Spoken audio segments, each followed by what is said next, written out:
Bonsoir, bonsoir.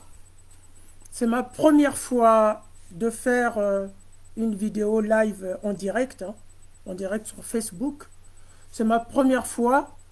Je ne suis pas très coutumier. Oui, il y a des défauts qui se passent déjà. J'arrive pas à comprendre. On me dit de personnaliser votre tableau de bord. Les personnalisations sont maintenant possibles. Faites glisser et déposer des modules. Ajouter ou supprimer. Oh. Arrêter la vidéo en direct. Voilà, la vidéo est là. Je suis en direct. Je suis pas coutumière, hein, donc quelques apprentissages techniques en direct, hein. Alors là, vous aviez... j'avais mis un titre, hein. J'avais mis le titre de la vidéo. Je ne le vois plus. Peut-être vous de votre côté, vous voyez le titre de la vidéo. Je vais vous rappeler le titre de la vidéo, hein, ou du live, pardon. Alors, la géopolitique de la Bible, ok? La géopolitique de la Bible. Comment sait-on que Cham est noir dans la Bible? Et comment sait-on que la Bible maudit tous les noirs? Donc c'est une exégèse que je vais faire. C'était ma première exégèse que j'avais faite au monde kamite lorsque j'avais déclaré mon apostasie au christianisme et à la Bible tout entière.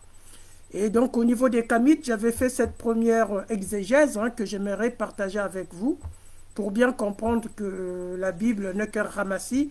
La Bible est à l'origine une géopolitique évidemment anti-noire. Voilà. Donc, ils disent que IPS trop bas, la fréquence d'image actuelle est trop basse. Veuillez configurer la fréquence d'image. Oh putain, c'est quoi c'est tout ça là? Configurer. Euh, Spécification. Durée de décor principal 2 secondes recommandée. Ne dépassez pas 4 secondes. Choisissez une résolution et un débit parmi les recommandations suivantes. Protocole. Franchement, voilà. Bon, je ne sais pas si nous allons aller loin avec ça. Ça commence à me prendre la tête. Peut-être il faut que je revienne demain. Hein, on ne sait jamais. Le temps de m'accoutumer avec les caprices techniques de Facebook. Alors,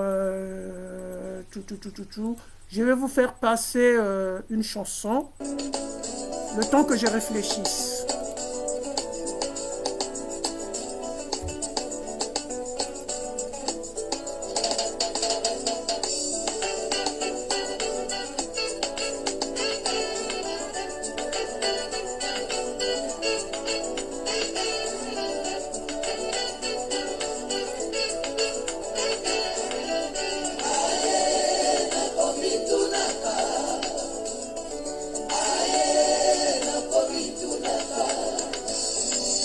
Zambe nakomitunaka o Yawe nakomitunaka o Oso mwindo utande wapi o Oso mwindo utande wapi o Koko na biso ya kala yena niye Yesu mwana Nzambe yende mondele Adamu na Eva bangonde mindele Basantu nyonso bangonde mindele Bona nini yo Na mitunaka Nzambe nakomitunaka Yawe nakomitunaka Kwa Nzambe tomonaka boye Basantu nyonso foto semindele Banjelu nyonso bango semindele Soki zabulu foto moto moindo Injustice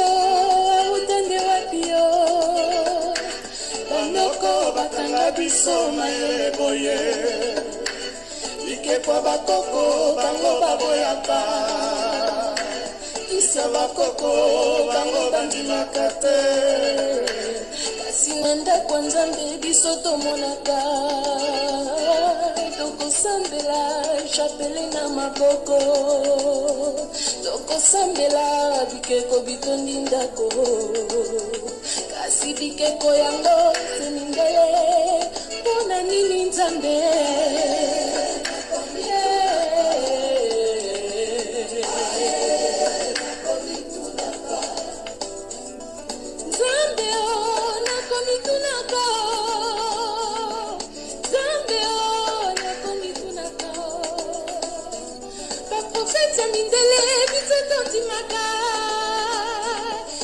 bato mwindo bango bandimaka te mpona nini nzambe osala biso boye afrika miso efungwami afrika tozonga nsima te amama nakomitunaka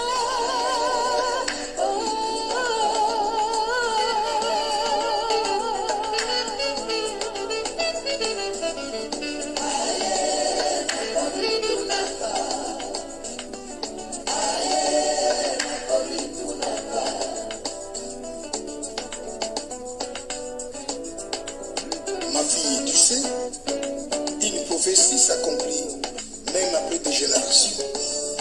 Et la vérité de Dieu, elle finit par triompher. On ne cache pas la lumière.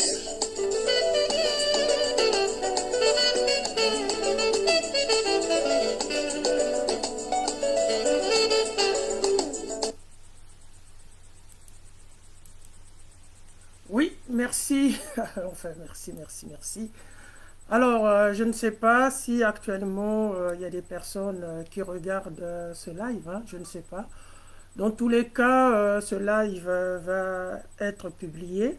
Donc, les personnes pourront le regarder en différé.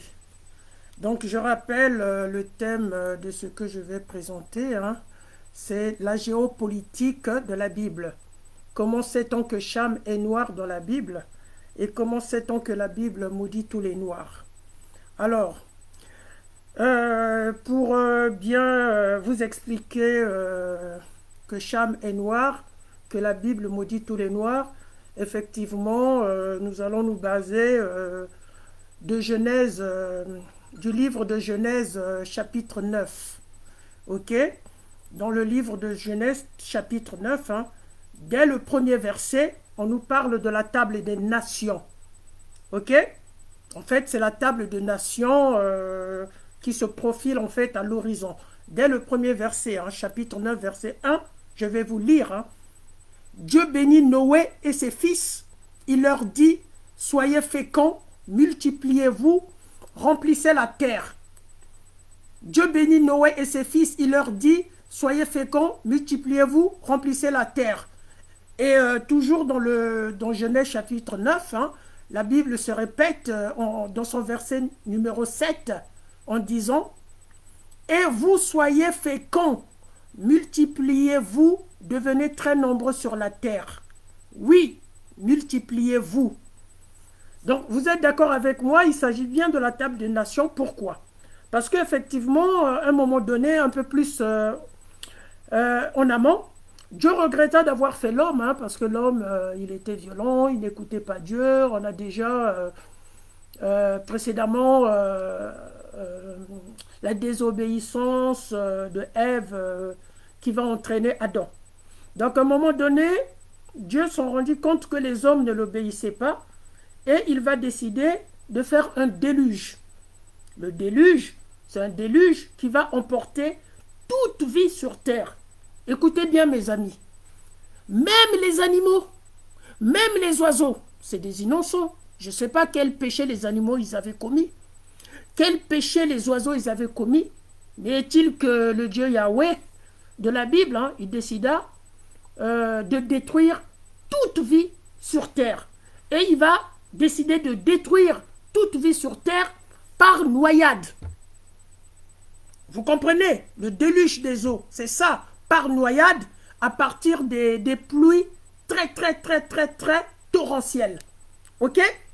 Qui vont effectivement occasionner un dégât des eaux et par noyade. Et ce qui est curieux dans ce texte mythologique et mensonger, comment se fait-il que les poissons peuvent mourir par noyade? La Bible est claire. D'ailleurs, je n'ai pas le verset, hein, j'aurais dû le préparer, le chercher. Mais le verset, il est clair, hein, je peux le chercher. Ce n'est pas l'intérêt de chercher le verset. Le numéro, la référence du verset, je peux dire. Mais je peux vous garantir, la Bible dit détruire toute vie. Toute vie, toute vie, toute vie. Pour la simple raison, c'est toute vie. Pour la simple raison, c'est que le Dieu Yahweh lui-même dit que je vais faire un déluge, Noé, tu dois sauver 7 paires d'animaux purs, une paire d'animaux impurs, tu sauves tes 3 enfants, ta femme et les 3 femmes de tes enfants. Voilà les animaux que Yahweh va demander à Noé de sauver. Ok?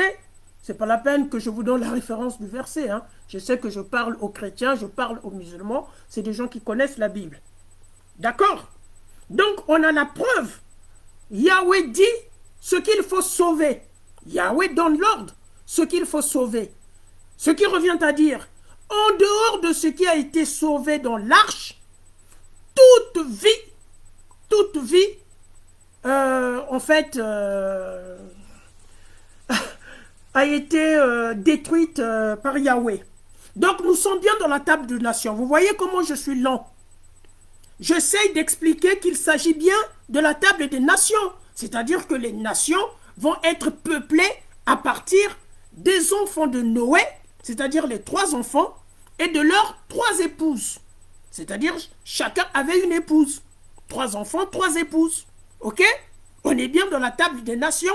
Et je vous ai dit, dans son verset 1, Yahweh dit, multipliez la terre. Autrement dit, nous sommes descendants d'Adam par le nouvel homme généré par Yahweh à partir des 3 enfants de Noé. Cham, Sem, Japheth. Maintenant, lorsque on lit attentivement le texte biblique, on constate dans ce texte biblique de Genèse chapitre 9, il y a 2 acteurs principaux. Ok? Il y a 2 acteurs principaux qui sont Cham et son père Noé.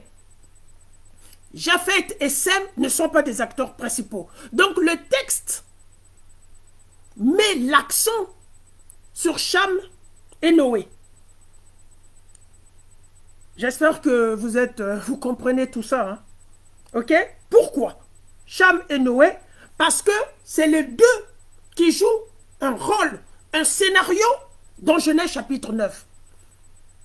Japheth et Sem n'ont joué aucun rôle dans ce texte. Aucun. Aucun.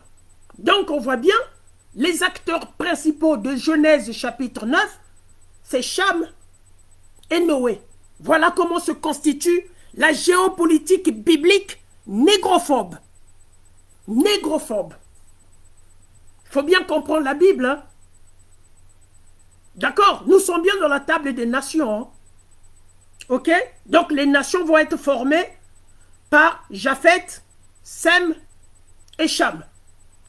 Or, la Bible ne parle pas de la couleur de peau ni de la race de Cham, Japheth et Cham. C'est là où veulent se cacher les chrétiens.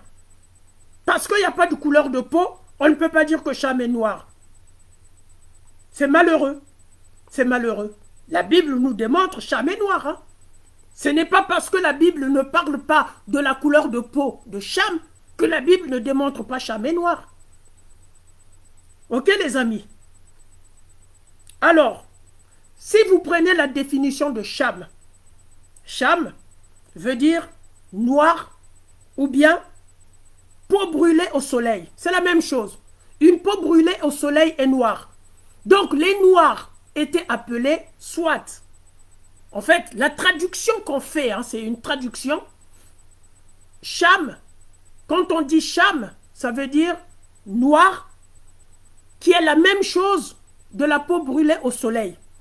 Parce que noir dont il s'agit, dans l'expression de cham, il s'agit de la couleur de peau. Il s'agit de la couleur tout seul, mais dans le cas de cham, ça désigne sa couleur de peau, noire.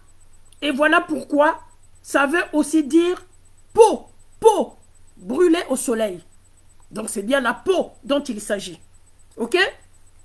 Je répète le thème de mon exposé. Attendez, je vais le lire. Hein, j'ai pas... Voilà. La géopolitique de la Bible. Comment sait-on que Cham est noir dans la Bible? Et comment sait-on que la Bible maudit tous les noirs? Donc, nous sommes dans la table des nations. Ok? Donc, j'ai donné la définition de Cham. Alors, pourquoi dire que Cham est noir? Mes chers amis, mes chers frères et sœurs, vous qui ne comprenez pas la Bible, c'est dommage. Pourquoi Cham est noir? Parce que tout simplement, mes chers amis, c'est une constante biblique, une constante des gens de l'époque. Les acteurs principaux des récits bibliques ont des noms qui définissent ou qui montrent leur identité ou bien leur rôle. Je vous ai dit tout à l'heure, dans Genèse chapitre 9, nous avions deux acteurs principaux, Cham et Noé. De toute façon, Noé, c'est pareil. Son nom, le nom de Noé, désigne le rôle, désigne aussi l'identité dans ce récit-là. Dans ce récit-là. Et si vous cherchez, malheureusement, je n'ai pas pensé à chercher la signification de Noé, mais je vais vous dire, vous pourriez le vérifier en cherchant Noé, la signification de Noé. Noé n'est pas loin de sauver. Ce n'est peut-être pas sauver du salut éternel qu'on attribue à Jésus-Christ. Ce n'est pas le salut, le même salut.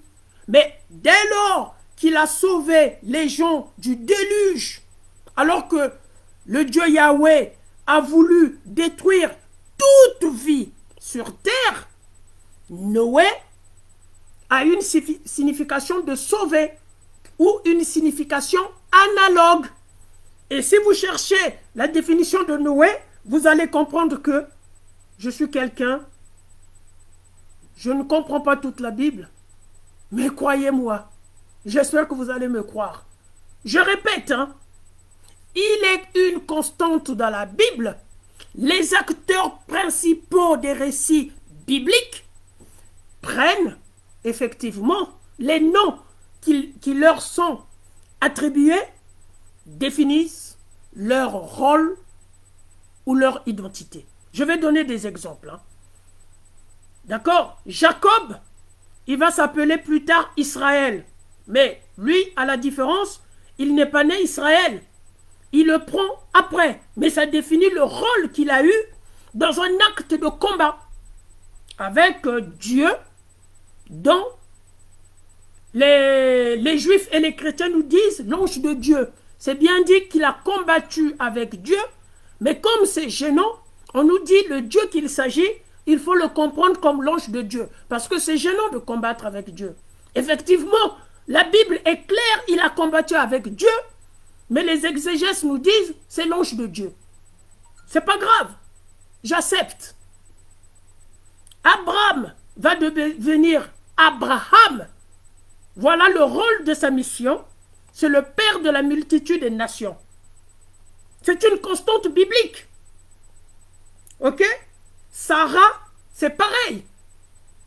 Son nom atteste, c'est par la descendance de Sarah que l'humanité va être sauvée. Que Sarah devient la reine de l'humanité. Par la descendance de Sarah que l'humanité va sauver. Mais la descendance de Sarah, qui donne la signification du nom Sarah, Ce n'est pas Isaac. Donc des noms des acteurs principaux définissent l'identité ou le rôle. Genèse chapitre 9 a deux acteurs principaux. Ça confirme cette constante. Je vais prendre l'exemple de Jésus. L'ange Gabriel va dire à Marie, l'enfant qui sera né sera appelé Yeshua. Ok? Mais que veut dire Yeshua? Yeshua veut dire Dieu le salue ou Dieu sauve. Ok? Mais c'est la mission de Jésus. Le nom Yeshua indique, montre le rôle, on va dire l'identité et la mission de Jésus. Dans le nom Yeshua, c'est une constante biblique. Yeshua lui-même, voilà, il faut comprendre comment les gens de l'époque comprenaient les choses, quelle était leur coutume quand ils inventaient ces textes-là. Parce que la Bible, je répète, c'est une géopolitique à la base négrophobe. Et Jésus lui-même va choisir, comment il s'appelle, Pierre, en l'appelant Silas. Or, Jésus, en donnant ce nom à Pierre, ok, en lui donnant le nom de Pierre, le nom de Pierre montre que c'est lui qui va être la pierre ou l'édifice de l'église de Christ après sa mort. Le roc, le rocher, la pierre, ok?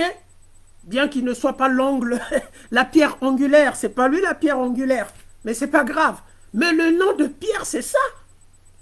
Le nom de Pierre montre et signifie le rôle, on va dire l'identité et la mission de Pierre après la mort de Jésus. Vous voyez mes amis, c'est une constante biblique. Je ne comprends pas, vous les chrétiens, vous les juifs. Bon, moi, je ne veux pas vous juger. Je suis là à faire un exposé. Je comprends qu'on n'a pas tous la capacité ou les ressources intellectuelles suffisamment qui sortent de nos tripes pour pouvoir comprendre la parole de la Bible. Je comprends. Hein. Donc, vous voyez. Donc, Cham, il est bien noir. C'est son identité que lui confère le nom Cham. Que lui confère le nom Cham. Si nous allons chez les Égyptiens, on constate que les Égyptiens, ils ont le mot Kem ou Kam. Ok? Kem ou Kam. Selon les accents, selon les prononciations à l'intérieur du peuple des Remétou. Parce qu'eux-mêmes, ils ne s'appelaient pas Égyptiens. Égypte est un mot grec qui vient d'une ville dans le delta du Nil où a régné un pharaon. Cette ville qui a été baptisée par des conquérants grecs,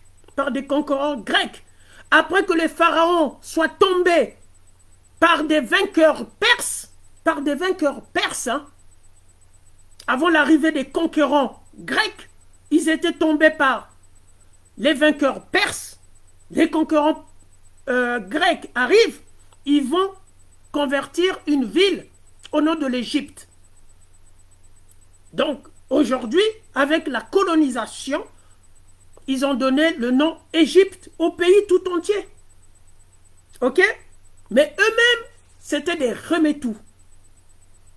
Et ils disaient Kam, Kem, qui veulent dire noir. Dans la langue des Remétou. Kem, Kam, qui veut dire noir. Voilà pourquoi les francophones se disent Kémite ou Kamite, pour repartir vers les origines des expressions Kem ou Kam. Ok? Et c'est ce Kam qui va être emprunté pour le chapitre 9 qui est un chapitre géopolitique. Cam, qui va donner Cham en français. D'ailleurs, si on prenait l'accent Kem, ça donnerait Shem. Shem en français. Ok? Maintenant, on va voir l'expression Éthiopie. Et vous êtes, beaucoup de chrétiens, beaucoup de juifs, vous êtes largement trompés sur l'Éthiopie. Puisque lorsque vous lisez la Bible, vous interprétez l'Éthiopie comme l'Éthiopie d'aujourd'hui. Il faut lire les textes antiques grecs à l'époque où la Bible a été rédigée. L'Éthiopie, chez les Grecs, chez Hérodote, ce n'est pas l'Éthiopie d'aujourd'hui. C'est la Nubie. Si vous voulez bien, le Soudan. C'est ça l'Éthiopie. Donc vous faites des erreurs. Et Éthiopie, qui est un mot grec, mais là c'est francisé. Hein. Éthiopie, quand je dis Éthiopie, c'est francisé, mais c'est un mot d'origine grecque. Éthiopie veut dire, écoutez-moi bien, noir, peau brûlée au soleil. Ok? Éthiopie veut dire noir, peau brûlée au soleil. Pourquoi? Non, je m'en fous. Je m'exprime mal. C'est pas le pourquoi que je dois vraiment dire. Hein. Je vais plutôt dire que les gens de l'époque croyaient que tout le monde est né blanc et on devenait noir parce que le soleil brûlait la peau. Voilà l'origine des Noirs. Voilà comment les gens de l'époque, ils croyaient. Leur croyance se retrouve dans Genèse chapitre 9. Vous me suivez là? J'espère. Hein? Dans Genèse chapitre 9. Leur croyance se retrouve là-dedans. Ok? Donc, on a parlé de Cham, on a parlé de Kem, on a parlé de l'Éthiopie, qui n'est pas l'Éthiopie actuelle. L'Éthiopie actuelle, c'est une Éthiopie qui date que des frontières coloniales. Les frontières coloniales, c'est des années beaucoup éloignées que les années bibliques. Et l'époque des années bibliques, l'Éthiopie dont il s'agit des Noirs, il s'agit de la Nubie. Ok? De notre côté, on fait la différence entre les Remétou et on fait la différence entre les Nubiens. On va y parvenir. D'accord? J'ai préparé certains versets. Est-ce que j'ai besoin de lire les versets? Voilà, j'ai besoin quand même de lire les versets. Il faut savoir que dans Genèse chapitre 9, versets 5 à 6, ce paragraphe, c'est Dieu, Yahweh, qui donne la loi à Noé. Donc Noé est un prophète. Noé reçoit la loi.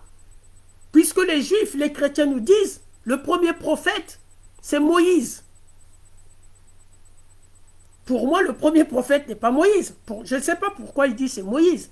Est-ce qu'ils veulent cacher quelque chose? J'en sais rien.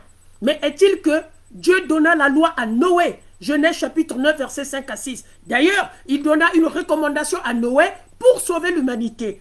Et là, il va donner la loi à Noé. Quelle est la loi qu'il donne? Je lis la Bible.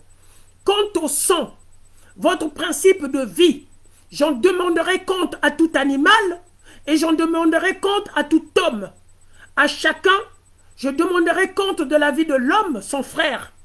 Si quelqu'un verse le sang de l'homme, par l'homme, son sang sera versé, car Dieu a fait l'homme à son image. D'accord, les amis?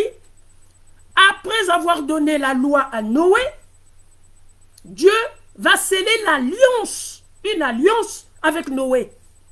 Franchement, Noé n'est pas un prophète. Noé n'est pas un prophète. Noé reçoit la loi. Noé, en même temps, Dieu va lui sceller une alliance. C'est dans Genèse, chapitre 9, versets 12 à 15. Je vous lis Genèse, chapitre 9, versets 12 à 15. Dieu dit encore, voici le signe de l'alliance que j'établis entre moi et vous, et avec tous les êtres vivants qui sont avec vous, pour les générations à jamais. Je mets mon arc au milieu des nuages, l'arc-en-ciel. C'est Dieu qui met l'arc-en-ciel au milieu des nuages, pour qu'il soit le signe de l'alliance entre moi et la terre. Lorsque je rassemblerai les nuages au-dessus de la terre et que l'arc-en-ciel apparaîtra au milieu des nuages, je me souviendrai de mon alliance qui est entre moi et vous.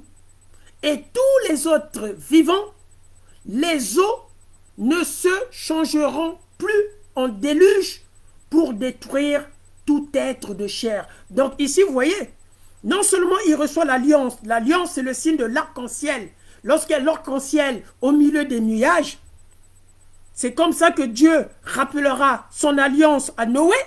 Mais ce qui est intéressant pour moi, c'est pour vous dire que, pour vous démontrer encore ici, que c'est toute chair qui a été détruite par le Dieu Yahweh, parce qu'il est bien écrit, tous les êtres vivants, donc pas les humains, c'est-à-dire les animaux, les poissons, tout, voilà, il y a une confirmation encore. Tous les êtres vivants, les eaux ne se changeront plus en déluge pour détruire tout être de chair.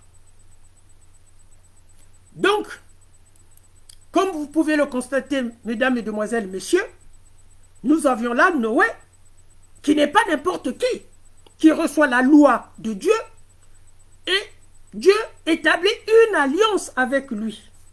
Noé n'est pas n'importe qui.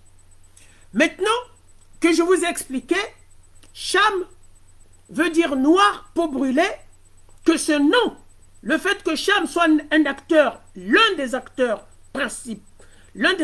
principaux, Cham, il est noir, c'est l'identité que lui confère son nom.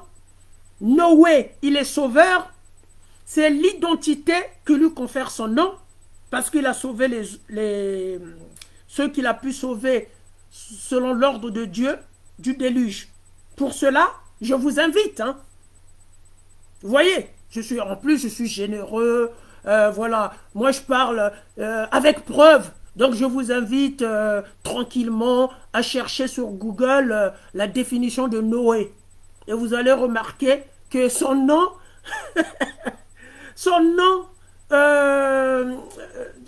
confère l'identité de sauveur. Parce que simplement c'est une constante biblique, c'est un acteur principal. Tout comme Cham, ce sont les deux acteurs qui vont s'affronter dans Genèse chapitre 9. Et donc, par le nom, la Bible vous explique, Cham est noir. Et vous allez voir, et nous allons continuer, et nous allons comprendre la peau brûlée au soleil. Nous allons comprendre. On va continuer. Je vais lire dans Genèse chapitre 9, donc le verset de la malédiction de Cham. Alors, les noirs, avec toute leur noirie défonceuse, de la Bible, ils disent, oui, la malédiction ne touche pas Cham. Pourquoi on parlerait de la malédiction de Cham? Donc c'est la malédiction de Canaan. Qu'est-ce que Canaan a fait? Non, monsieur. Non, monsieur. Ça prouve que votre religion ne sauve pas. Ça prouve que Jésus n'est pas un sauveur, parce que déjà vous-même, vous ne comprenez pas la Bible. Jésus ne vous a pas aidé à comprendre la Bible. Donc, comment quelqu'un qui se dit sauveur, il ne vous aide pas à comprendre la Bible? Parce qu'il s'agit d'une généralité des prophètes noirs, noirâtres, de la noirie, qui refusent qu'il s'agit de la malédiction de Cham. Non, il s'agit réellement de la malédiction de Cham. Et cette malédiction, curieusement, épargne Cham et frappe son fils Canaan. Le fils qui est frappé, ce n'est pas le fils de Japheth ou de Sem, c'est le fils de Cham qui est frappé, c'est Canaan. C'est bien la malédiction de Cham, mais qui frappe son fils Canaan. On va lire Genèse chapitre 9, versets 20 à 27. Je lis. Noé, homme de la terre, fut le premier à planter la vigne. Il en but le vin, s'enivra et se retrouva nu au milieu de sa tente. Cham, le père de Canaan, vit que son père était nu, et il en informa ses deux frères qui étaient dehors. Sem et Japheth prirent le manteau, le placèrent sur leurs épaules à tous deux, et marchant à reculons, ils en couvrirent leur père qui était nu, comme leur visage était détourné. Ils ne virent pas la nudité de leur père. Noé, ayant cuvé son vin, se réveilla et apprit ce qu'avait fait son plus jeune fils, c'est-à-dire Cham, son plus jeune fils des trois. Il dit, « Maudit soit Canaan, il sera pour ses frères l'esclave des esclaves. » Et il ajouta, « Béni soit le Seigneur, le Dieu. » Le Dieu de qui? Le Dieu de Sem. Ok? Béni soit le Seigneur, le Dieu de Sem. Que Canaan soit son esclave. Que Dieu mette Japheth au large. Qu'il demeure dans les tentes de Sem. Voilà le rôle de Japheth. Hein? Japheth, qu'il demeure dans les tentes de Sem. Et que Canaan soit son esclave. Donc, ici, on a deux fois, Canaan doit être esclave. Il doit être esclave d'abord de Sem. Écoutez bien. Béni soit le Seigneur, le Dieu de Sem, que Canaan soit son esclave. Ok? Après, que Dieu mette Japheth au large, qu'il demeure dans les tentes de Sem, et que Canaan soit son esclave. Donc, Canaan sera double fois esclave. Esclave de Sem et esclave de Japheth. D'accord? Maintenant, écoutez-moi bien.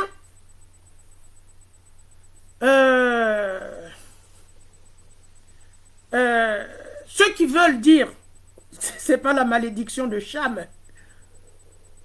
Donc, ils veulent dire la malédiction de Canaan. Moi, je vais vous donner des versets que la Bible ne se contredit pas. La Bible est fidèle à elle-même. Dieu punit jusqu'aux 3e et 4e générations. Je ne vais pas les lire pour aller vite. Je donne que les versets. Exode chapitre 20, versets 5 à 6. Bon, je vais quand même lire. Tu ne te prosterneras point devant elles et tu ne les serviras point, c'est-à-dire les faux dieux. Moi, l'Éternel, ton Dieu, je suis un Dieu jaloux qui punit l'iniquité des pères sur les enfants jusqu'à la 3e et la 4e génération de ceux qui me haïssent. Ok? Par contre, il continue en disant, il fait miséricorde jusqu'à 1000 générations à ceux qui m'aiment et qui gardent mes commandements. Ok? Donc, il punit l'iniquité des pères. Donc, ne soyez pas surpris, c'est Canaan qui va payer à la place de Cham. Voilà les ignominies, les imbécilités de ceux qui ont inventé le texte de Genèse, chapitre 9. Les négrophobes qui ont inventé le texte de Genèse. Ok? Donc, c'est pas curieux. Canaan, il est innocent. Canaan n'a rien fait. C'est le père qui a vu nu. C'est Cham qui a vu nu. Et même Cham, en voyant Noé nu, Cham n'a pas tort. Celui qui a tort, c'est celui qui s'est enivré. Celui qui a tort, c'est celui qui n'est pas exemplaire devant ses enfants. Cham, il n'a pas fait exprès de voir son père nu. S'il avait fait exprès, je lui aurais donné tort. On lui aura donné tort. Voilà des textes décousus. Voilà comment les négrophobes, dans leur négrophobie, ils deviennent des fous. Avec leur haine négrophobe, ils racontent du n'importe quoi. Ok? Donc, non seulement Cham n'a pas tort, c'est Cham qui est maudit. Non seulement Canaan aussi, il n'a rien à voir avec ça, avec la nudité. Le malheur va frapper Canaan d'être esclave de Japheth et esclave de Sem. Ok? Donc, nous allons continuer. D'accord? Cham, il est frappé par la malédiction. Mais il s'agit bien de la malédiction de Cham. Mais quand on dit que c'est Canaan qui sera esclave, mais Cham a payé. Qu'est-ce que Cham a payé, mes chers amis? Mais c'est sa peau qui s'est fait brûler au soleil. Voilà le message biblique. La malédiction de Cham. En réalité, cet enfant qui est né, on le donne le nom de Cham, qui est ce qui va lui arriver dans l'avenir. Donc, il reçoit déjà le nom de Cham. Si vous prenez par exemple, comment ça s'appelle, Ésaïe, chapitre 7, verset 14. Un enfant qui est né, on lui donne déjà le nom d'Emmanuel, qui est la mission, qui est l'identité. Ok? Ésaïe chapitre 7, verset 14. L'enfant, il a un nom à la naissance et dans l'avenir, c'est la mission qu'il va conduire. C'est la mission d'Emmanuel, la mission de la signification d'Emmanuel. Nous avons la même chose avec Ésaïe chapitre 9, verset 7. Nous avions la même chose. Puisqu'il y avait un complot entre les Assyriens et le royaume du Nord, hein, parce qu'il y avait le royaume de Juda et le royaume du Nord. Il y avait un complot comme ça pour attaquer le royaume de Juda. Ok? Mais, Ésaïe chapitre 9, verset 7, il y a un enfant qui est né, qui viendra délivrer. C'est-à-dire cet enfant-là qui reçoit des noms. En réalité, c'est le même qu'Emmanuel, puisque nous sommes dans la continuité, même si les Juifs essayent d'interpréter autrement, ils sont simplement majoritairement antichrist. Hein. Ils essayent de donner des... Ils essaient de s'époumoner, de s'efforcer, de trouver des explications contraires. Bon, cet enfant qui va recevoir le nom de El Gibor, mais c'est lui qui donne la victoire aux Juifs. Cet enfant-là, il est né et Dieu lui-même lui donne le nom de El Gibor. Mais c'est une constante biblique. Et nous avions la même chose avec Cham. Il est né avec le nom Cham parce que le texte lui réserve un rôle. Et le rôle de Cham, c'est quoi? C'est sa peau qui va être brûlée au soleil. C'est la définition même du mot Cham. Ok? Donc, sur Dieu qui punit aux 3e et 4e génération, je vous ai lu un verset. Je vais vous répéter les 3 versets où la Bible se répète par rapport à cela. Exode chapitre 20, versets 5 à 6, que je viens de lire. Exode chapitre 34, verset 7. Nombre chapitre 14, verset 18. Le nom de Cham, qui veut dire noir, qui veut dire peau brûlée au soleil, le nom qu'on donne à un enfant, donc qui est son identité et la mission qu'il va conduire. Sa mission, il va voir son père nu, sans faire exprès, il va être maudit par son père qui a eu tort, et il va se voir sa peau brûlée au soleil. On rejoint Éthiopie. Éthiopie des Grecs. Éthiopie veut dire, ce sont des Blancs qui ont eu la peau brûlée au soleil. Voilà pourquoi vous allez même entendre les africanistes, ces malheureux Européens qui veulent apprendre l'Afrique aux Africains, qui ne connaissent même pas les coutumes africaines. Ces malheureux, ils vont même vous dire, les pharaons, les Remetou, étaient des Blancs à la peau noire. C'est la même chose, des Blancs à la peau brûlée, puisque la peau brûlée veut dire noir. Ne soyez pas étonnés. Donc, à l'époque, nous avions eu des Blancs à la peau noire. Aujourd'hui, nous n'avons plus des Blancs à la peau noire. Donc, des Blancs à la peau noire ont disparu. La bande de racailles. Vous ne pensez pas que c'est des racailles? Vous ne pensez pas que c'est un crime contre l'humanité, un crime contre le monde noir? Le mensonge universel n'est pas un crime. Pour moi, oui. Pour moi, c'est un crime. Ok? Pour moi, c'est un crime. D'ailleurs, en parlant de génération, Dieu qui frappe les enfants, j'ai oublié de vous présenter 2 Samuel chapitre 11, versets 13 à 15. Je répète, 2 Samuel chapitre 11, versets 13 à 15. Je vais le lire. David dit à Nathan, « J'ai péché contre l'Éternel. » Nathan lui répondit, « L'Éternel pardonne ton péché, tu ne mourras pas. Cependant, parce que tu as fait blasphémer les ennemis de l'Éternel en commettant cet acte, le fils qui t'est né mourra. » Nathan retourna chez lui. L'Éternel frappa l'enfant que la femme d'Uri avait donné à David. Et il fut gravement malade. Et c'est au verset 2 Samuel chapitre 11 verset 18 qu'on apprend que cet enfant-là est mort. Je lis, le 7e jour, l'enfant mourut. Pour la faute de David, on va tuer l'enfant de David. Ok?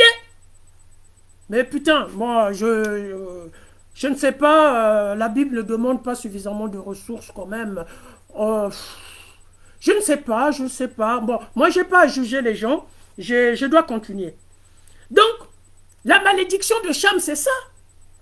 Cham, lui, il voit sa peau brûler, mais cette malédiction va beaucoup frapper qui? Son fils Canaan. La Bible, elle est constante. Yahweh est constante dans sa folie. Le père qui commet, c'est le fils qui paye. Je ne dis pas tout le temps, mais c'est quand même, ça revient souvent. Ça revient souvent. Même si ce n'est pas tout le temps, mais ça revient souvent. Et je vous ai donné l'exemple de 2 Samuel, chapitre 11, 13 à 15, et au verset 2 Samuel, chapitre 11 à 18, le 7e jour, l'enfant mourut. Pour la faute de qui? Pour le péché de qui? Pour le péché de David. Un innocent paye, c'est l'enfant. Et sur l'histoire de Cham, c'est pareil. Un innocent paye, c'est Canaan. Voilà la négrophobie. Mes chers amis, voilà la négrophobie. D'accord? Donc, Cham, il est noir. Son nom explique, c'est à la malédiction qu'il a vu sa peau brûler au soleil. Ce qui veut dire Éthiopie, ce qui veut dire Cham. L'exemple, mes chers amis, ok? Le Cantique des Cantiques, chapitre 1, verset 5 à 6, le confirme bien l'expression Cham. Écoutez, je vais lire. Je suis Cham, mais je suis belle, fille de Jérusalem, comme les tentes de Kédar, comme les pavillons de Salomon. Ne prenez pas garde à mon teint noir, c'est le soleil qui m'a brûlé. Ok? Donc, dans le Cantique de Cantique, pourquoi cette fille-là est noire? Parce que c'est le soleil qui l'a brûlée. Ça veut dire Éthiopie. Aïe, aïe, aïe, aïe, aïe, aïe. Mamma mia. Ok? Cantique de Cantique, chapitre 1, verset 5 à 6. Je vais relire, hein. Je suis noir. C'est-à-dire, je suis Cham, mais je suis belle. Fille de Jérusalem, comme les tentes de Kédar, comme les pavillons de Salomon. Ne prenez pas garde à mon teint noir. Cham, je vous avais dit, ça a à voir avec la couleur de peau. Ok? Ne prenez pas garde à mon teint noir. C'est le soleil qui m'a brûlé. C'est la définition de Cham que vient de donner le Cantique de Cantique, que vient de donner cette fille qu'on fait parler dans ce verset-là. C'est le soleil qui l'a brûlé et c'est la malédiction de Cham. Cham, qui veut dire peau brûlée au soleil, c'est la malédiction que Cham a reçue et il devient noir. C'est-à-dire que la Bible est en train de nous dire, être noir, c'est une malédiction qui vient de Cham, parce que tout le monde est né blanc. Tout le monde est né blanc, et donc cette malédiction de Cham, ça se répercute de génération en génération, de génération en génération. Voilà pourquoi les Noirs existent. Dans ce chapitre de Genèse, chapitre 9, qui est un chapitre qui explique l'origine des nations. Mes chers amis, comment les négrophobes bibliques sont arrivés par là? Si vous lisez le Talmud, c'est encore pire. Si vous lisez le Talmud, et le Talmud n'a pas tort, le Talmud dit la vérité. Les explications du Talmud sont des explications de vérité. Il n'y a que les ignobles chrétiens. Vous saviez, moi je suis pour les condamnations à mort. Hein. Pour moi, les menteurs doivent être brûlés. C'est-à-dire que tous ces chrétiens menteurs-là méritent le feu. Le Talmud dit vrai, mes amis. Bref, si vous lisez le Talmud, c'est une catastrophe pour les Noirs. Ok? Le Talmud dit vrai. Les chrétiens, ils veulent mentir les gens. D'accord? Donc, faut bien voir l'idée de ces négrophobes-là. Cham, il est devenu noir. Canaan doit être esclave. Ok? Mais les autres enfants, Cham n'avait pas que Canaan comme enfant. Il avait comme enfant Cham. Avant de venir sur les enfants de Cham, je vais d'abord dire ceci. Genèse chapitre 9 nous parle de la table des nations. Comme les négrophobes à l'époque, il n'y avait pas d'avion. D'accord? Il n'y avait pas de voiture. Ces négrophobes-là, ils ne connaissaient pas les Chinois. Ils ne connaissaient pas les Asiatiques. Les Asiatiques de l'extrême Orient, on va dire. D'accord? Peut-être ils connaissaient les Asiatiques indiens, mais les autres Asiatiques là, ils ne les connaissaient pas. S'ils connaissaient les Asiatiques, s'ils connaissaient les peaux rouges d'Amérique du Nord et d'Amérique du Sud, ils auraient donné 5 enfants à Noé. Ils en donné 3. Parce qu'ils connaissaient à cette époque-là, ils connaissaient les Blancs, ils connaissaient les Orientaux, on va dire, sur Orientaux, parlons de Arabes. Comme ça, c'est un peu clair. On va mélanger les Arabes, les Perses, machin. Donc, ils connaissaient les Blancs, ils connaissaient les Arabes, les Perses, et ils connaissaient les Noirs. Donc, Genèse chapitre 9 est en train de nous expliquer comment la race blanche est apparue et la race noire est apparue. En fait, ce sont les 3 enfants de Noé qui ont donné des Blancs avec Japheth, qui ont donné des Sémites avec Sem, et qui ont donné des Noirs avec Cham. Ok? Donc, qui ont donné des Noirs avec Cham. Mais qui sont les enfants de Cham, selon la Bible? D'accord? Ce sont les Égyptiens, selon la Bible. Comment on appelle les Égyptiens de la Bible? Putain, le mot m'échappe.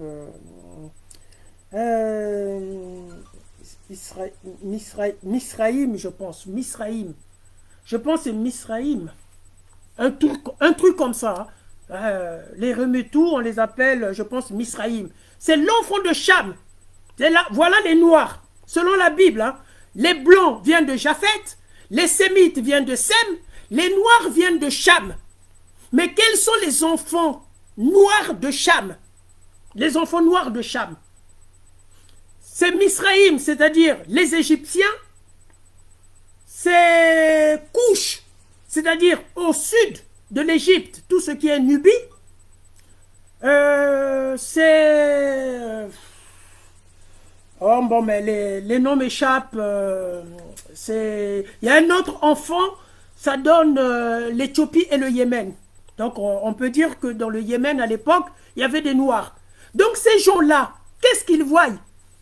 Il y a Canaan aussi, il y a Canaan, ça vous le savez. Ces gens-là, qu'est-ce qu'ils voient? Ils voient, il y a des Noirs.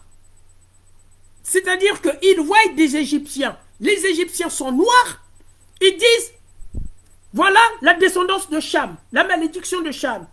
Ils voient Couche, c'est-à-dire les Nubiens sont noirs, voilà la descendance de Cham. En réalité, ces ignorants, ces négrophobes ignorants, ils décrivaient les populations qu'ils voyaient. Voilà pourquoi ils n'ont jamais décrit les Asiatiques. Puisqu'ils ne les connaissaient pas, il n'y avait pas d'avion à l'époque. Dans cette table de nations. Ok? Donc, ils décrivent la descendance noire de Cham. La Bible va vous parler des Égyptiens, des Nubiens, l'Éthiopie coloniale, l'Éthiopie des frontières coloniales et le Yémen. Ok? Ils vont vous parler de ça. Et Canaan. Donc les Cananéens sont des Noirs. Ok? Eux, ils voient les Cananéens sont des Noirs. Mais pourquoi la Bible va plus se focaliser sur les Cananéens et sur les Égyptiens? Les Cananéens, on dit qu'ils sont diaboliques, ok? Et on fait des appels au meurtre. La négrophobie, elle est là. Les Égyptiens, on dit qu'ils sont diaboliques. Et là, c'est l'Éternel lui-même qui s'en charge de frapper les Égyptiens. C'est l'Éternel même qui s'en charge d'endurcir leur cœur. Ok? On sait tous, l'esclavage dont il s'agit n'a jamais existé. Pour la preuve, lorsque les pharaons, ils ont enregistré dans les tombeaux des pyramides les textes. Lorsqu'ils ont enregistré les textes, la Bible n'était pas encore écrite. Tu n'étais même pas contre les scènes. En plus, les pyramides étaient prévues que personne ne rentre là-dedans, ne le lise. Ces textes ont été réservés qu'à, on va dire, à Toumré. Ok? À Toumré. D'accord? Et c'est au 19e siècle qu'on a cassé les portes, qu'on est rentré pour lire les hiéroglyphes. Et les textes sont formels. Ceux qui ont travaillé, ils ont été payés. Payés. Les textes dans les pyramides n'ont jamais parlé d'esclaves. Les pharaons, ils ont enregistré tous les événements, même la montée des eaux, même ceux qui les attaquaient. Tous les événements ont été enregistrés, toutes les guerres. Mais c'est comme ça que, par les textes, on connaît comment sont arrivés, par exemple, les Algériens, les Marocains, dans le Maghreb. C'était des territoires occupés par des Noirs qui ressembleraient aux Touaregs. Ok? Même le mot berbère, c'est des Touaregs. Les vrais berbères, c'est des Touaregs. C'est encore ces fameux africanistes qui ont dit que les blancs là, d'Algérie, là, les Kabyles, c'est encore eux qui ont dit que c'est des berbères. Mais les Kabyles, c'est des Amazigh. Amazigh, c'est un nom, écoutez-moi bien, phénicien, un nom libanais. Parce que la plupart d'entre eux, la majorité d'entre eux, viennent du Liban, à l'époque des pharaons. Ils ont côtoyé les Noirs, certains se sont métissés avec les Noirs, c'est ce qu'on appelle les Touaregs, mais les Touaregs, c'est eux qu'on avait appelé à l'époque les Berbères. Avec le métissage, les Kabyles deviennent des Berbères, mais les Kabyles en réalité c'est des Amazigh, qui est un mot libanais, puisque la plupart, bon, bref, nous sommes sur l'histoire de Cham. Je ne dois pas m'éparpiller. Ok? On va continuer. Donc, dans les textes des tombeaux des pyramides, aucun texte ne parle d'esclavage. Les textes montrent la construction des tombeaux. Les images montrent comment les Noirs construisent les tombeaux. Il n'y en a pas un qui est fouetté. Il n'y en a pas un, je ne sais pas quoi. Et les textes disent qu'ils étaient payés.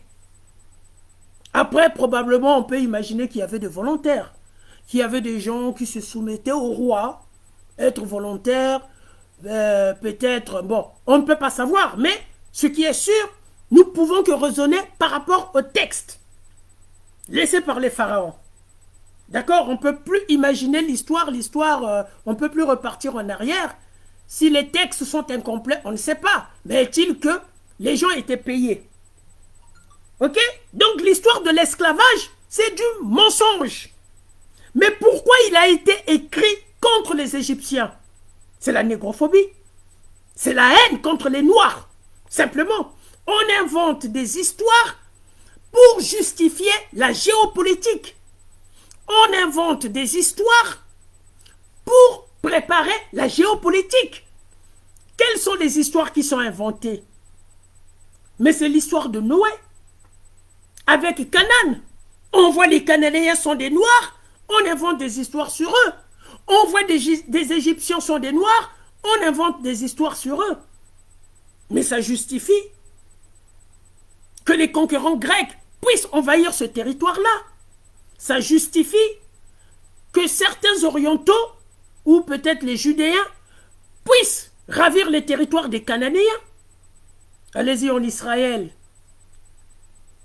Territoire des Cananéens. Territoire des Noirs. Il y a combien de Noirs? Allez-y en Égypte. Territoire des Remetous. Territoire des Noirs. Il y a combien de Noirs? Voilà la géopolitique de la Bible. Voilà la géopolitique de la Bible. La géopolitique de la Bible qui se prépare, où on fait parler Yahweh, on dit, c'est une terre promise. Et ce n'est pas n'importe quelle terre qui est promise. C'est une terre, selon la Bible, où coule le lait et le miel. Canaan, fils de Cham, devenu noir parce que sa peau a été brûlée au soleil, mais son pays où coule le lait et le miel, au lieu que Yahweh donne aux nomades un territoire vierge, il va leur donner un territoire des Cananéens. Mes chers amis, voilà la négrophobie, voilà la géopolitique de la Bible que je vous ai bien expliqué. La géopolitique de la Bible a fait que Japheth dorme dans les tentes de Sem, mais aujourd'hui, Canaan est écarté de ce qu'on appelle aujourd'hui Israël, de ce qu'on appelait à l'époque Canaan. Ok? Les conquérants, ceux qui ont attaqué les Égyptiens, ok? Comme le disent les textes des Égyptiens, qu'ils étaient régulièrement attaqués. Régulièrement attaqués. Et ce qu'on appelait les Libous. C'est-à-dire, on va donner par exemple à la Libye le mot Libye, le nom colonial. Mais les Libous, c'est un mot qui a été donné par les pharaons. Libye veut dire des insensés, des insensés. On n'a rien fait, ils nous attaquent. Et les Libous se sont installés beaucoup plus tard à ce qu'on appelle aujourd'hui en Libye Fezzan. La ville de Fezzan, F-E-2-N-A-N. C'est là-bas, à Fezzan, que tous les Maghrébins sont partis, c'est-à-dire les Amazigh, pour conquérir tous les territoires jusqu'à l'océan Atlantique. Et vous verrez bien le roi du Maroc. Le roi du Maroc, il est de la famille d'Arabie Saoudite. Ce n'est pas un Africain. Voilà comment les Saoudiens, ils arrivent dans le continent des Noirs, ils construisent un royaume. Et je vais aller vers la fin. Je suis un peu inspiré comme ça. Lisez bien la littérature islamique. Tout à l'heure, je vous ai parlé de la littérature talmudique. Lisez bien la littérature islamique. La littérature islamique,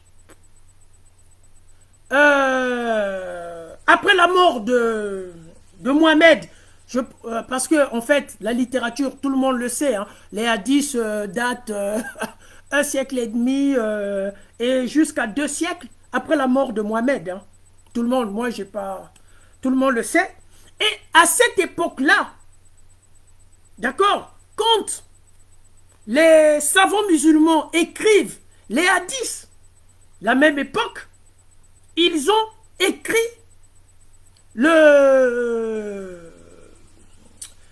des textes sur la malédiction de Cham.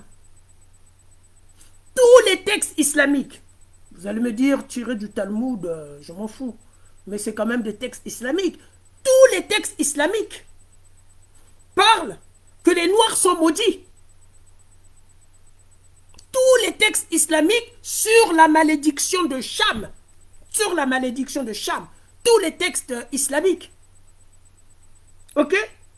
Et il y en a un des leurs qui a même un buste en Algérie. J'ai oublié son nom. Ce mec-là qui va dire le noir est à l'état animal. Il faut savoir que les Européens, écoutez-moi bien, les images que les Européens ont développées contre les noirs, grosses bites, paresseux, des gens courageux, mais il faut le fouet. Ça ne vient pas des Européens, ça vient des Arabes. Quand les Arabes ont écrit la malédiction de Cham, ils ont développé tout ça dans leur littérature. Ces littératures arrivées en Europe, les Européens, ils ont cru que les Noirs ont des grosses bites, que les Noirs sont des fainéants, que les Noirs, c'est les plus meilleurs travailleurs, à condition qu'il y ait le fouet. C'est la littérature arabe. Après, je ne sais pas si c'est... Oui, c'est islamique, puisque ils étaient tous musulmans et ils étaient des savants. Il y en a un qui a son buste en Algérie. Vous connaissez le nom. Il n'y a que le nom qui m'échappe. Le mec, il a écrit... C'est lui qui a écrit ces saloperies-là. L'homme noir est à l'état animal. C'est lui. Avant que les Européens ne le disent ou le reprennent. Donc, quand les chrétiens, la noirie, essayent, c'est pitié, hein, ça fait pitié, ça fait pitié, ça fait pitié. Mais est-il que je vous ai bien expliqué, je vous ai bien détaillé, d'accord? Les détails ont été donnés. Quand je dis il y a une constante biblique, quand j'explique le nom Éthiopie, parce qu'il faut savoir que la Septante a été écrite à Alexandrie, ok? Comme par hasard. Comme par hasard, après avoir détruit la bibliothèque des Remetou, il restait une seule petite bibliothèque. Les évangiles ont été écrits à Alexandrie. Ce n'est pas le fait d'un hasard que tout est en grec. Même les évangiles apocryphes sont en grec. Que ce soit les évangiles apocryphes, que ce soit les évangiles canoniques, tout ça, ça a été écrit à Alexandrie, les amis. Ne croyez pas aux mensonges de l'Église. C'est des crétois. Un crétois, c'est quelqu'un qui sait qu'il ment. L'Église est crétoise. D'accord, les amis? Éthiopie, qui est un terme grec. Ok? Je vous ai donné pas mal de détails. Je vous ai donné des explications. Je vous ai dit, il s'agit de la table des nations. Que les négrophobes qui l'ont écrit, qui ont écrit cette géopolitique, qui ont préparé cette géopolitique qui a vu la disparition des Noirs cananéens et qui justifie les Grecs et les Coptes en Égypte. C'est de la négrophobie. Qui sont les Coptes d'aujourd'hui? Les Coptes. Il y a des Syriens chrétiens qui se sont immigrés. Il y a eu des métis aussi entre les Remetou et certains blancs, certains machins là, ou certains sémites. Moi, j'en sais rien. Sémites, oui. Ok? Mais c'est ça, les Coptes d'aujourd'hui. Ça n'a rien à voir avec les Remetou. Ça n'a rien à voir. Et quand vous voyez bien les Coptes d'aujourd'hui, ils s'en foutent des Remetou pour la simple raison. Ils ont participé à la falsification de l'image de Aïssa. D'accord? Aïssa, le gardien des temples, il était ouin pour être le gardien des temples. Il y a eu plusieurs ouins pour être gardien des temples. Mais le ouin Aïssa, pour être gardien de temple. C'est lui qui était le Christ. On remet tout. Il était le Christ. C'est ça qui va donner Christos en grec, Christ, pour donner à la personne de Jésus qui a été inventée. Ok? Mais ils ont falsifié l'histoire. Si vous allez chez les Coptes, l'image originelle dont on a affiché Jésus dans ses débuts, qui a été blanchie, mais les Coptes ont suivi. Les Coptes ont dit ce sont nos ancêtres. Les Coptes ont dit ce sont nos ancêtres. Ne falsifiez pas. Que nous allons repartir envers nos ancêtres. Aïssa, il était noir. Aïssa, ce n'était pas comme ça. Ce n'est pas pour rien même. Le Coran parle de Aïssa. Mohamed, probablement, il a eu ça aux Égyptiens, puisqu'il avait même une femme esclave, Myriam, Égypte, machin là. Voilà. Non, mes chers amis, je vous ai expliqué comment la géopolitique et la négrophobie biblique a fait disparaître les Noirs en terre de Canaan, actuellement Israël, les Noirs en terre d'Égypte. J'espère que vous avez compris. Je vais m'arrêter par là. Les versets ont été lus. Les explications ont été données. C'est vrai que plusieurs d'entre vous ne s'attendaient pas à ces explications-là.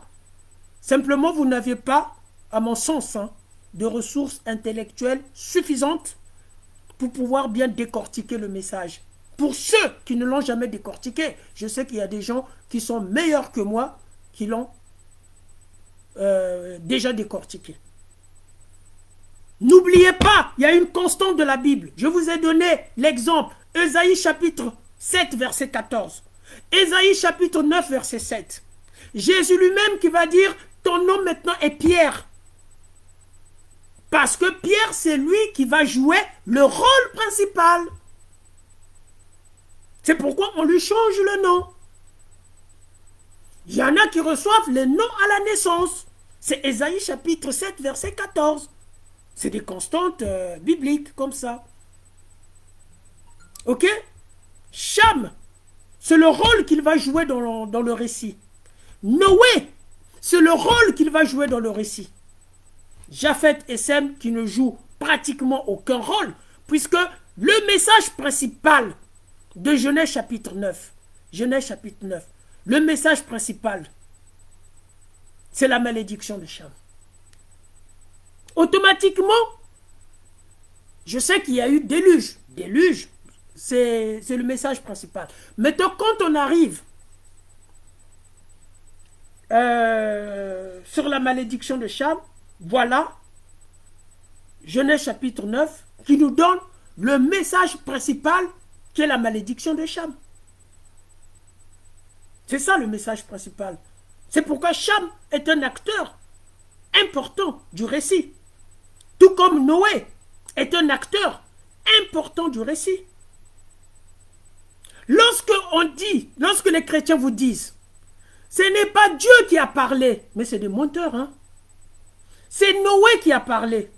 Mais Noé, il est qui? Je vous ai lu les versets. Noé, c'est quelqu'un qui reçoit l'ordre de sauver l'humanité de ceux qui vont remplir la terre. C'est pourquoi je vous ai déjà parlé de la table de nations. Des 3 enfants qui remplissent la terre. Les 3 enfants, c'est les 3 nations. Les 3 nations, c'est les 3 races. Les 3 races, c'était les races connues par les négrophobes de l'époque, parce qu'il n'y avait pas des avions pour découvrir les peaux rouges en Amérique du Nord, pour découvrir les Asiatiques en Chine. Sinon, ils auraient donné 5 enfants à Noé. Ils ont donné 3 enfants, c'est que les 3 races qu'ils connaissaient. Donc, ils sont en train de montrer dans ce récit comment les 3 races sont arrivées. Et sur les 3 races, il y a une race qui a été maudite. Il y a même un hadith de Mohamed, hein, qui dit, voilà, le blanc, telle épaule, le noir à gauche, il est maudit. Bon, bref. Ok, nous sommes là, en pleine négrophobie. Nous sommes là, en pleine géopolitique qu'on prépare contre les Noirs.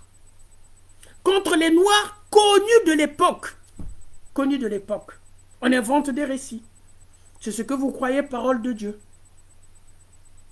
En réalité, vous soutenez des négrophobes.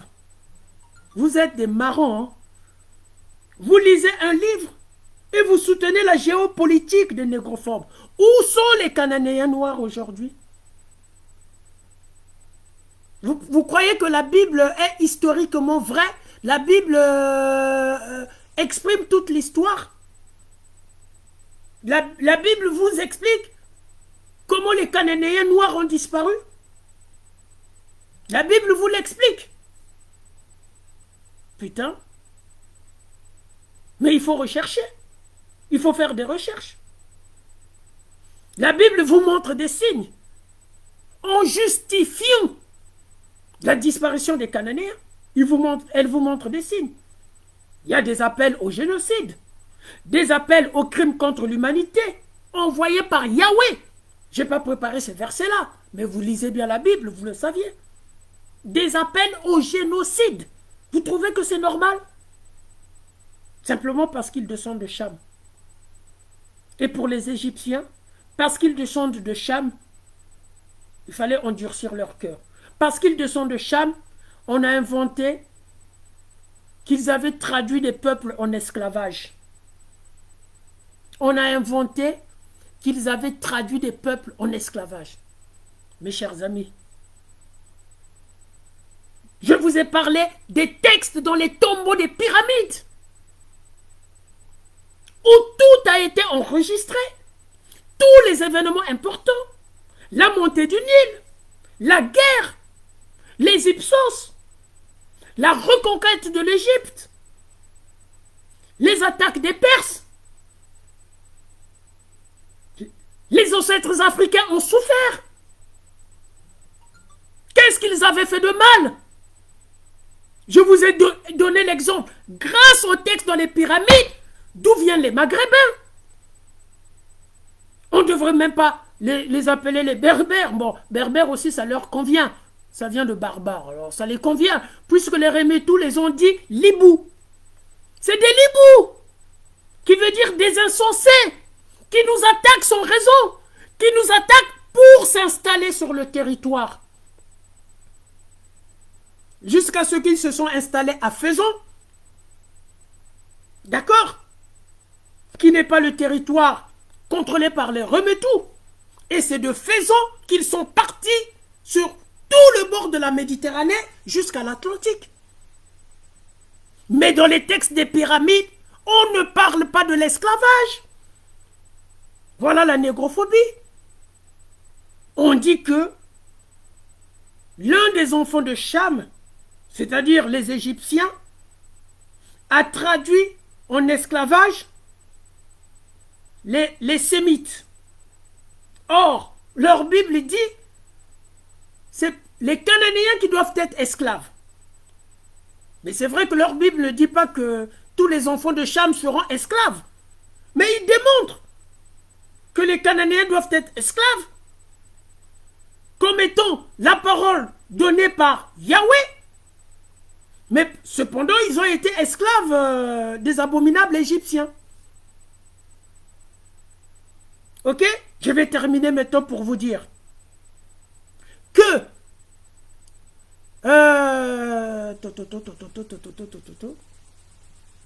quand certains disent il ne s'agit pas de Yahweh qui parle, il s'agit de Noé. Mais Noé est inspiré. Noé est inspiré. Pourquoi? Repartons à l'origine. On donne un enfant, il y a 3 enfants. Japheth, Sem et Cham. Japheth et Sem ne sont pas des noms de signification, ne sont pas des noms qui montrent, qui signifient quelque chose. Ce sont des noms comme tout autre nom. Sur les 3 noms, il y a un nom qui fait exception. Ce nom, quand il est attribué, c'est un nom qui a une signification. Mais Japheth et Sem n'ont pas de signification. Le texte est en train de vous montrer Cham est un acteur principal. C'est le seul parmi les 3 enfants qui reçoit un nom de signification. Un nom qualificatif. Un nom significatif. C'est le seul. Sur les 3 enfants. C'est Cham. Ok? La Bible est en train de vous le montrer. Je vous ai parlé de la loi qu'il reçoit Noé, de l'ordre qu'il reçoit de rétablir les nations après le déluge. Ok? Et il reçoit l'alliance. C'est pourquoi les propos prononcés par Noé sont des propos prophétiques, c'est-à-dire inspirés par Yahweh. Ils sont tellement inspirés par Yahweh, c'est Yahweh lui-même qui va rendre par sa puissance, omniprésence, Canaan, esclave des esclaves. Noé étant un homme, est incapable de rendre Canaan, esclave des esclaves de Japheth et de Sem. Il n'y a que Yahweh qui est capable de rendre Canaan, esclave des esclaves de Sem. Il n'y a que Yahweh qui est capable. Et Yahweh l'avait promis. Yahweh l'a prouvé. Ça veut dire quoi?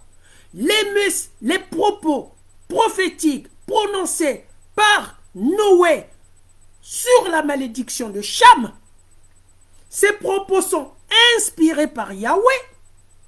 Yahweh le réalisa. Yahweh le réalisa. Il s'agit de propos prophétiques. Il y a beaucoup de gens qui ne comprennent rien. C'est incroyable, hein? Les gens qui disent, oui, mais ce n'est pas Yahweh, c'est Noé. Ce n'est pas Yahweh, c'est Noé. C'est Noé qui prononce ça. Mais non, Noé était inspiré. C'est que votre Yahweh, il est simplement tordu. Au lieu de donner tort à l'ivrogne, il va donner tort à Cham. Il devient noir. C'est ça le nom de Cham. Il devient brûlé au soleil. Il devient noir. Par contre, l'unique descendance qui sera esclave des esclaves, c'est Canaan. Ce n'est pas Couche. Ce n'est pas Misraïm, c'est-à-dire les Égyptiens. Mais par contre, il fallait bien trouver des textes négrophobes contre les Égyptiens. Contre un autre des enfants de Cham.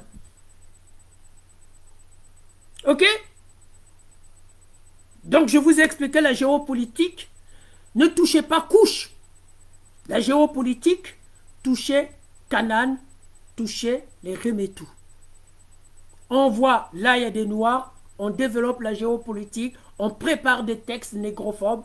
On voit en Égypte, il y a des Noirs, mais ceux-là, ils sont puissants. On développe des textes négrophobes. Et voilà.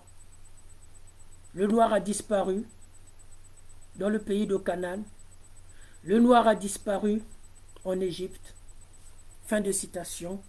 Je vous remercie à toutes et à tous de m'avoir écouté.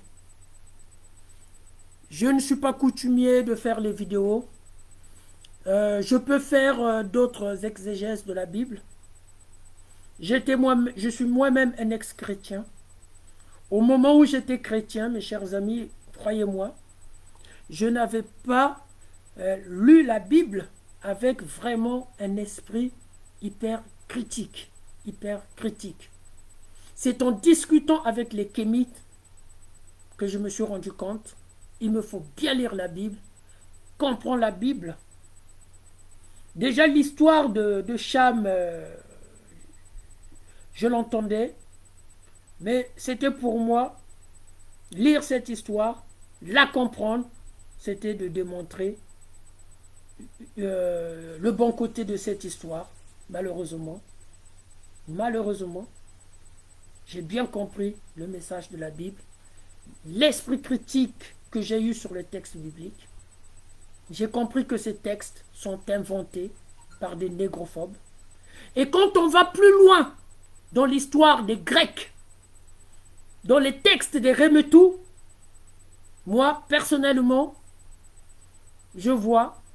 la main des Grecs et de leurs mercenaires sémites anti-négrophobes. Voilà l'origine de la Bible. La Bible, pour moi, elle est anachronique. Elle est anachronique. Il y a des récits.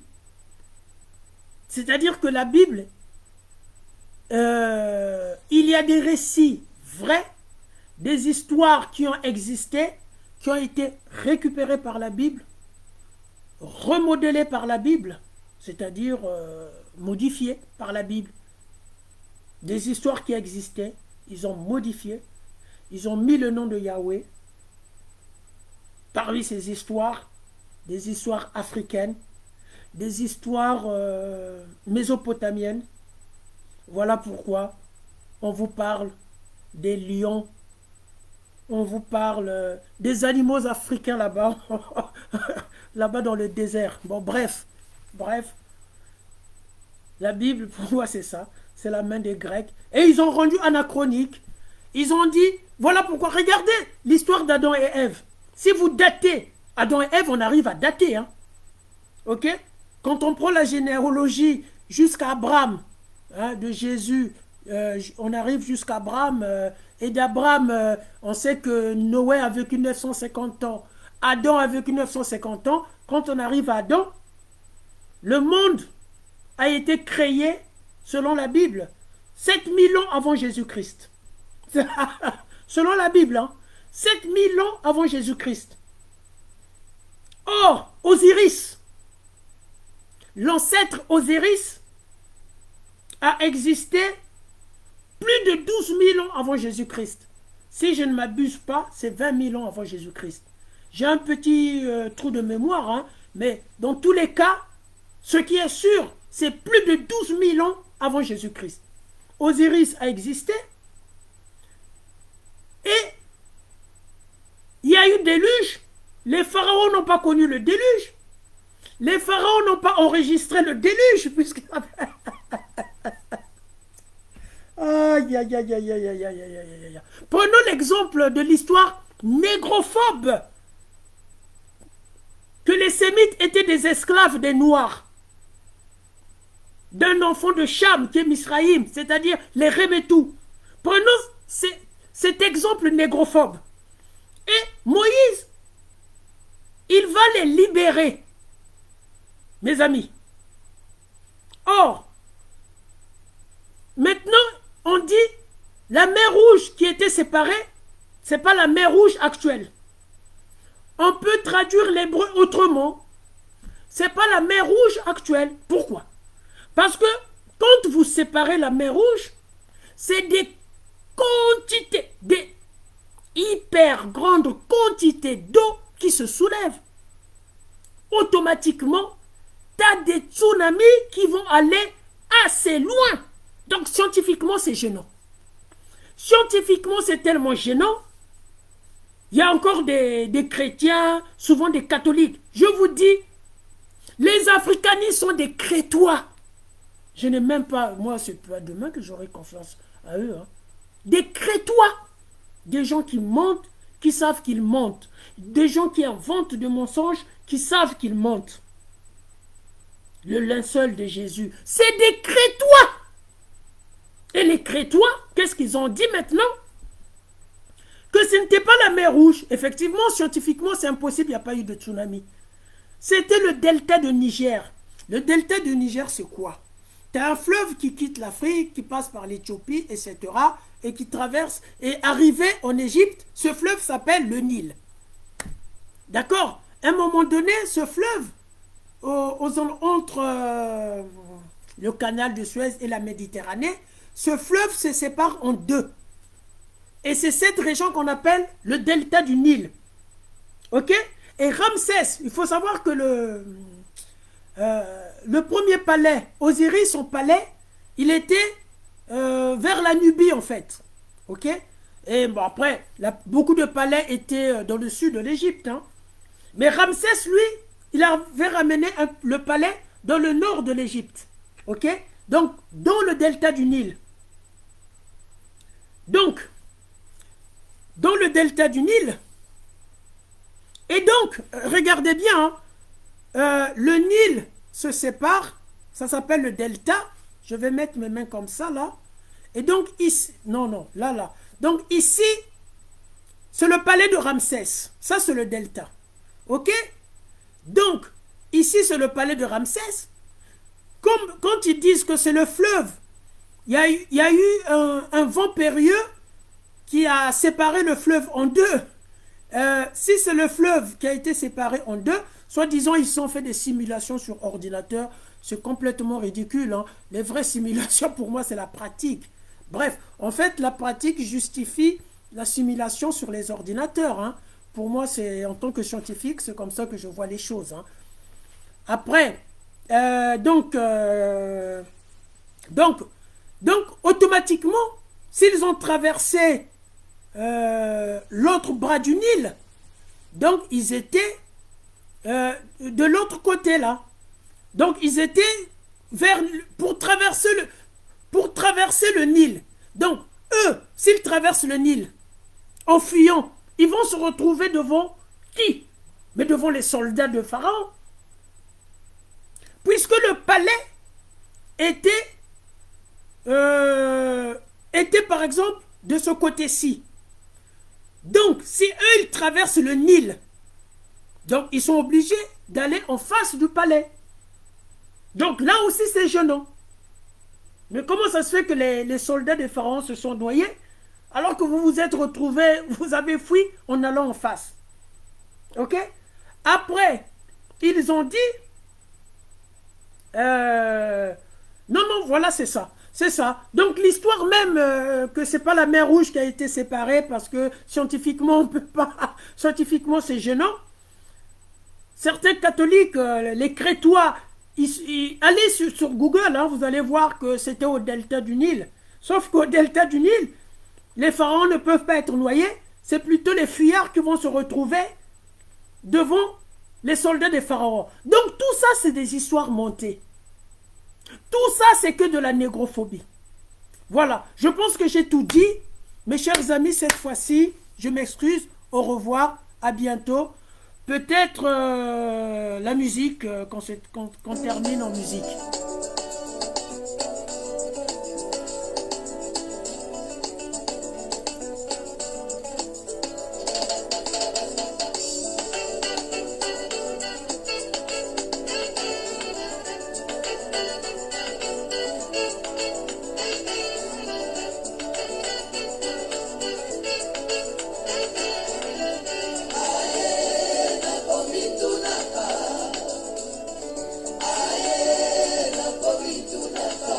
Je me demande.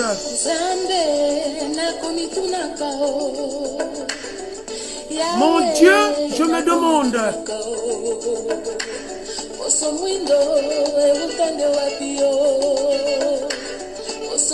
Où se trouve l'origine de la peau noire?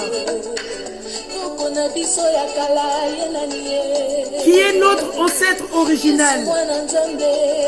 Jésus, le Fils de Dieu, est de race blanche. Adam et Ève sont de race blanche. Tous les saints sont de race blanche. Pourquoi? Je me demande.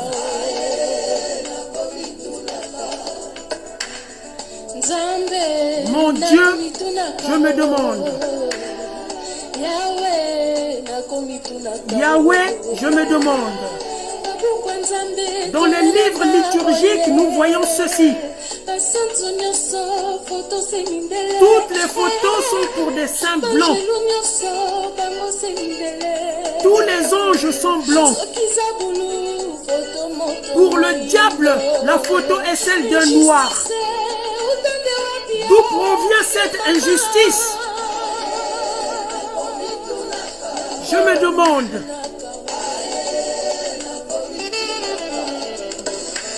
Mon Dieu, je me demande.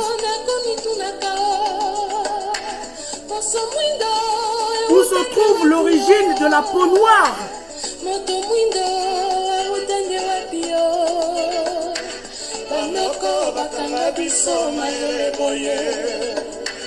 Ike kwa bakoko bango baboyaka